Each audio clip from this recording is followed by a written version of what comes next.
ശരി, ഫൈസൽ അസീസാണ് വിവരങ്ങൾ നൽകിയത് ആലപ്പുഴയിൽ നിന്ന്. കായംകുളത്തെ LDF പ്രവർത്തകർ ഊർജ്ജസ്വലമായി പ്രവർത്തിച്ചിരുന്ന പ്രതിഭയുടെ ആരോപണം തള്ളുകയാണ് ആർനാസ്. മുഖ്യമന്ത്രി ആരാകണം എന്ന് കോൺഗ്രസ് തീരുമാനിക്കട്ടെ എന്ന് വെള്ളാപ്പള്ളി നടേശൻ. മുഖ്യമന്ത്രി ആരാണെന്ന് പറയുന്നതിൽ SNDPക്ക് യാതൊരു റോളുമില്ല. പ്രതിപക്ഷ നേതാവ് എന്ന നിലയിൽ രമേശ് ചെന്നിത്തലയ്ക്ക് നല്ല ഭരണപരിചയമുണ്ട്. ഇന്ത്യയിൽ തന്നെ വലിയ സ്വാധീനം ചെലുത്താൻ കഴിയുന്ന ആളാണ് KC വേണുഗോപാൽ. VD സതീശൻ പ്രഗത്ഭനായ പ്രതിപക്ഷ നേതാവായിരുന്നുവെന്നും നടേശൻ പറഞ്ഞു.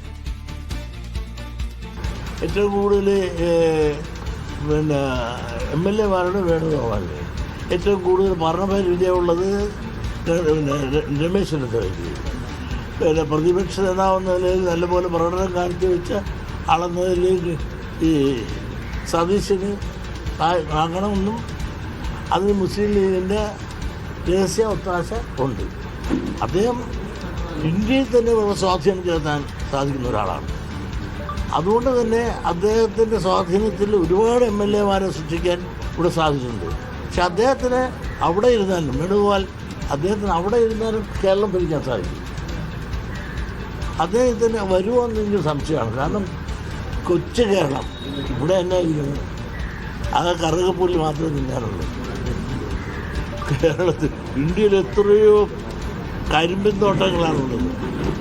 ആ കരിമ്പിൻ തോട്ടങ്ങളൊക്കെ തിന്നാതിരിക്കാനുള്ള സൗകര്യമുള്ളപ്പോൾ ഈ കറുകപ്പുല്ല് തിന്നാനായിട്ട് അദ്ദേഹം ഇവിടെ വരുമെന്ന് എനിക്ക് തോന്നുന്നില്ല. വിഷ്ണു VS വിവരങ്ങളുമായി ചേരുന്നു. വിഷ്ണു, എന്താണ് വെള്ളാപ്പള്ളി പറയുന്നത്?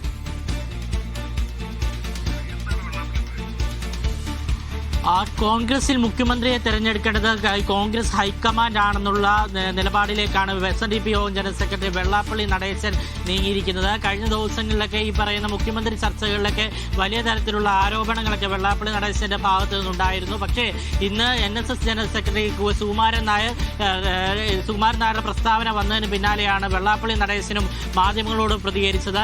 ഈ പറയുന്ന VD സതീശൻ നല്ല പ്രതിപക്ഷ നേതാവായിരുന്നു. മാത്രമല്ല അദ്ദേഹത്തിന്റെ പ്രവർത്തനങ്ങളാണ് ഈ പറയുന്ന LDF-ന്റെ നിന്ന് ഭരണം തിരിച്ചെടുക്കാൻ UDF-ന് സാധിച്ചതെന്നുള്ള നിലപാടും വെള്ളാപ്പള്ളി നടേശൻ സ്വീകരിക്കുന്നുണ്ട്. ഈ പറയുന്ന വെള്ളാപ്പള്ളി നടേശനെയും രമേശ് ചെന്നിത്തലയും KC വേണുഗോപാലിനെയും തള്ളാതുള്ള നിലപാട് തന്നെയാണ് വെള്ളാപ്പള്ളി നടേശന്റെ ഭാഗത്തു നിന്നുണ്ടായിരുന്നത്. ഈ പറയുന്ന രമേശ് ചെന്നിത്തല ഒന്നും കിട്ടാതെ പോയ ആളാണ്. പല അവസരങ്ങളിലും മുഖ്യമന്ത്രി സ്ഥാനം അദ്ദേഹം അർഹിച്ചുവെങ്കിലും അതൊന്നും കിട്ടാതെ പോയ ആളാണ് രമേശ് ചെന്നിത്തല. KC വേണുഗോപാലിലേക്ക് വരുമ്പോൾ അദ്ദേഹം ഇന്ന് കോൺഗ്രസിന്റെ 3-ാം സ്ഥാനത്തിരിക്കുന്ന വ്യക്തിയാണ്. അധികായനായ നേതാവാണ് KC വേണുഗോപാൽ. അതുകൊണ്ട് അദ്ദേഹത്തിന് തീരുമാനം എടുക്കാനുള്ള സാഹചര്യമുണ്ട്. നേരത്തെയും കോൺഗ്രസിനുള്ളിൽ മത്സരിക്കാതെ തന്നെ മുഖ്യമന്ത്രിയായ വ്യക്തികളുണ്ട്. പിന്നീട് രാജിവെപ്പിച്ചായിരുന്നു ഈ പറയുന്ന മുഖ്യമന്ത്രിമാർ വന്നിരുന്നത്. അങ്ങനെ ഒരു സാഹചര്യമുണ്ട്. അതിൽ യാതൊരു വിധത്തിലുള്ള തെറ്റുമില്ല. KC മുഖ്യമന്ത്രിയാകാൻ യോഗ്യൻ തന്നെയാണെന്നുള്ള നിലപാടാണ് വെള്ളാപ്പള്ളി നടേശൻ സ്വീകരിച്ചിരിക്കുന്നത്. അതുകൊണ്ട് തന്നെ അദ്ദേഹം പക്ഷേ ഈ ഒരു സാഹചര്യമൊക്കെ നിലനിൽക്കുന്നെങ്കിലും ഈ കേന്ദ്രത്തിലെ വലിയ തരത്തിലുള്ള സ്ഥാനങ്ങളൊക്കെ കളഞ്ഞ് അദ്ദേഹം താഴേക്ക് വരുമെന്ന് താൻ കരുതുന്നില്ലെന്നും വെള്ളാപ്പള്ളി നടേശൻ പറഞ്ഞു. ഈ പറയുന്ന മുസ്ലിം ലീഗിലെ കുഞ്ഞാലിക്കുട്ടി നല്ലൊരു നേതാവാണ്. പക്ഷേ ഷാജി എന്ന് പറയുന്ന ആൾ വർഗീയവാദിയാണെന്നുള്ള പ്രസ്താവനയും വെള്ളാപ്പള്ളി നടേശൻ മുൻപോട്ട് വെക്കുന്നുണ്ട്. ഏതായാലും ഈ പറയുന്ന യാതൊരു വിധത്തിലുള്ള ആര് വേണമെന്നുള്ള പ്രത്യക്ഷ നിലപാടിലോട്ടൊന്നും വെള്ളാപ്പള്ളി നടേശൻ പോയിട്ടില്ല. എങ്കിലും ആ കാര്യത്തിലെല്ലാം കോൺഗ്രസ് ഹൈക്കമാൻഡാണ് തീരുമാനമെടുക്കുന്നത്.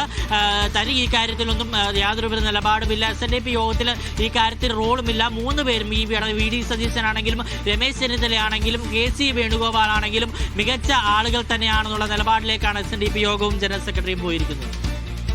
ശരി വിഷ്ണു.